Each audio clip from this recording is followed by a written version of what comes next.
मध्ये घरात लहान लहान पोरे ह्या पोरांमध्ये अंडरमध्ये नाही, तुम्ही नगरसेवककडे जा, आम्ही कुठल्याही नगरसेवकला ओळखत नाही, आम्ही तर MSCB वाल्यांकडेच जाणार आहे ना। आता जळगाव शहरातील समतानगरातील डॉक्टर बाबासाहेब आंबेडकर चौकाजवळ असलेला विजेचा खांब आता अर्धा वाकून थेट जब्बार पिंजारी यांच्या घरावर कोसळण्याच्या अवस्थेत आला आहे। घराच्या भिंतीला टेकलेल्या या खांबामुळे कधीही जीवघेणी दुर्घटना घडू शकते। या गंभीर धोक्याबाबत पिंजारी यांच्यासह स्थानिक नागरिकांनी महावितरणकडे वारंवार तक्रार केली, मात्र संबंधित अधिकारी केवळ उडवाउडवीची उत्तरे देत असून प्रत्यक्ष कारवाई टाळत असल्याचा आरोप येथील नागरिकांनी केला आहे। हा जीवघेणा खांब तात्काळ हटवण्यात यावा अशी मागणी सामाजिक कार्यकर्ते आकाश सुरवाळे यांनी केली आहे। या प्रसंगी सामाजिक कार्यकर्ते योगेश सोनवणे, जगदीश राठोड, हरीश आलाट, जब्बार पिंजारी यांच्यासह परिसरातील नागरिक उपस्थित होते।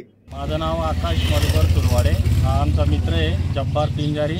याच्या घरामध्ये हा इलेक्ट्रिकचा खांबा घुसलेला आहे आणि वारंवार पाऊस वादळामुळे करंट उतरतं। आम्ही वारंवार MSCB DY पाटील साहेब यांना तक्रार दिलेली आहे, तरी ते म्हणता की आम्ही आज येऊ उद्या येऊ। 1 महिन्यांपासून आम्ही त्यांच्याकडे सातत्याने चक्रा मारतोय। उद्या उठून काही झालं तर पुरा परिवार यांचा घरात झोपलेला राहतो, रात्री करंट उतरतं, एखाद्या वेळेस खांबा पडला तर यांच्या जीवाला धोका आहे। तरी ते साहेब आम्हाला उडाउडीचे उत्तर देत आहे की आमच्या अंडरमध्ये नाही, तुम्ही नगरसेवककडे जा, आम्ही कुठल्याही नगरसेवकला ओळखत नाही, आम्ही तर MSCB वाल्यांकडेच जाणार आहे ना। आता ते म्हणता की दुसरीकडे आम्ही टेंडर दिलेले आहे, आम्ही त्यांच्याशी बोलू, तर तिथपर्यंत उद्या उठून या माणसाचं काही झालं तर सदर जबाबदारी कोण घेणार? तरी याच्यामुळे प्रशासनाने काळजी घेऊन या त्वरित हा खांबा रिपेअर काढून टाकण्याची मागणी करत आहे। जब्बार पिंजारी।